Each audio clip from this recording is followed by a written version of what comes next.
స్తోత్రమేసయ ప్రియమైన దేవుని బిడ్డలారా, క్రీస్తు నామములో మీ అందరికీ సమాధానం కలుగునుగాక.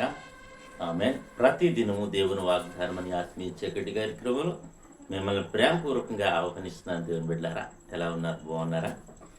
ఉదయాన్నే లేచారా? ప్రార్థన చేసుకున్నారా? మరి శ్రీమంతుడు దేవుడు, మరి ఐశ్వర్యవంతుడు, ఆలోచనకర్త, ఆశ్చర్యకరుడైన దేవుడు, మరి అనునిత్యము మన నడిపిస్తున్న దేవుడు. మరి ప్రతి ఒక్కరూ దేవుని సన్నిధిని గడపాలని మీకు తెలియచేస్తూ ప్రతి దినము దేవుని వాగ్దానం అని ఆత్మీయ చక్కటి కార్యక్రమంలో వాగ్దానం చదువుకున్నాం. పేతురు రాసిన మొదటి పత్రిక 5వ అధ్యాయము 7వ వచనం. ఆయన మిమ్మల్ని గూర్చి చింతించుచున్నాడు గనుక మీ చింత యావత్తు ఆయన మీద వేయుడి. దేవునికి స్తోత్రం. నిబ్బరమైన బుద్ధి గలవారే మేలుకుగా ఉండుడి. మీ విరోధి అయిన అపవాది గర్జించు సింహం వలె ఎవరిని మిరుగుతున్నా అని వెదకుచూ తిరుగుచున్నాడు. దేవునికి స్తోత్రం. మరి గొప్ప దేవుడు గొప్ప వాగ్దానాన్ని మనకి ఇస్తున్నాడు. ఈ దినం మరి మనం మెలకుగా ఉండాలని దేవుడు తెలియచేస్తున్నాడు. మనం మెలకుగా ఉన్న మనము మన చింత దేవుని మీద వేసి మనం ప్రార్థిస్తూనే ఉండాలి, ఆయన స్తుతిస్తూనే ఉండాలి, ఆయన కనపరుస్తూనే ఉండాలి. అపవాది మరి ఎవరిని మింగుతున్నా ఎవరు ఖాళీగా దొరుకుతారో వారిని మృంగుతున్నా అని అపవాది తిరుగుతూ ఉన్నాడట.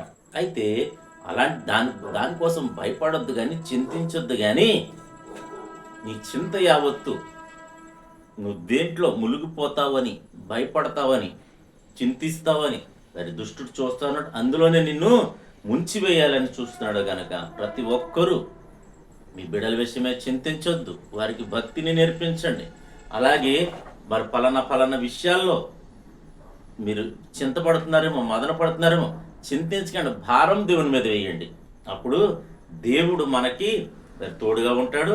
మరి అపవాది బారి నుండి మనల్ని తప్పిస్తాడు. విశ్వాసంలోంచి తొలగిపోవద్దని మీకు తెలియచేస్తూ విశ్వాసంలో ముందుకి సాగాలని. ఎందుకంటే విశ్వాసంలో జారిపోయిన స్థితి మనకు వద్దు. ఎందుకంటే లోకాన్ని జయించిన విజయం మన విశ్వాసమే అని దేవుని వాక్యం ఉంది కనుక ప్రతి ఒక్కరూ విశ్వాసంలో ముందుకు సాగాలని మీకు తెలియచేస్తూ దేవుడి మాటలు దీవించునుగాక.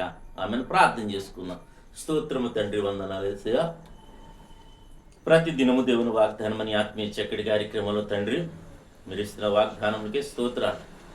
ఎంతమంది ప్రజలు యూట్యూబ్ ద్వారా, షేర్ చాట్ ద్వారా, ఫేస్బుక్ ద్వారా ఈ రోడ్డు మార్గంగా వెళ్తూ చదువుతున్నారో తండ్రి, వారందరి జీవితాల్లో ఈ వాగ్దానాన్ని మీరు నెరవేర్చమని ప్రార్థిస్తున్నాను. నీ కృపను గ్రహించమని ప్రార్థిస్తున్నాను. ప్రతి ఒక్కరూ తమ చింతను నీ మీద వేసి ముందుకు సాగడానికి కృపను గ్రహించి నేను మా గ్రామాన్ని, మా రాష్ట్రం, మా దేశాన్ని జ్ఞాపకం చేసి దేశ నాయకులను జ్ఞాపకం చేసుకున్నాను. అలాగే తండ్రి ప్రతి విషయాల్లోనూ కూడా ప్రభా నాయన ఆహారాల్లో కావచ్చు, నాయన ప్రతి దాంట్లో రకరకాలైన నాయన క్రిమి కాటకాలు కావచ్చు, కల్తీలు కావచ్చు జరుగుతూ ఉన్నాయి ప్రభా. అనేక మంది ప్రాణాలు కోల్పోతూ ఉన్నారు. ప్రజలందరినీ కూడా కనికరించమని, కాపుదలించమని ప్రార్థిస్తూ ఉన్నాను. అలాగే తండ్రి నాయన ఈ దినం ఎంతమంది రోగులై ఉన్నారో, హాస్పిటల్స్లో ఉన్నారు, వారందరినీ మీరు జ్ఞాపకం చేసుకోమని ప్రార్థిస్తున్నాను. ఈ దినం పెళ్లి రోజు, పుట్టినరోజు అని జరిపించుకొచ్చని బిడ్డలందరికీ క్షేమాన్ని, సమాధానాన్ని, సంవత్సరం అంతా దయకిరీటాన్ని దయచేయమని, మా భారతదేశానికి రక్షణ కాపుదల దయచేయమని, సరిహద్దులను నెమ్మదిని దయచేయమని, మంత్రుల అధికార ప్రధానులందరినీ కూడా మీరు జ్ఞాపకం చేసుకొని మహిమ పొందమని క్రీస్తు నామములో ప్రార్థన అడుగుచున్నాం మా పరమ తండ్రి. ఆమేన్. నేను నమ్ముతున్నాను ప్రియమైన దేవుని బిడ్డలారా, ప్రభు మనందరినీ బలపరిచిన విధానం బట్టి ఆయన కనపరచండి, ఆయన స్తుతించండి, విశ్వాసంలో ముందుకు సాగండి. దేవుడు నిన్ను కుటుంబాన్ని దీవించునుగాక. ఆమేన్.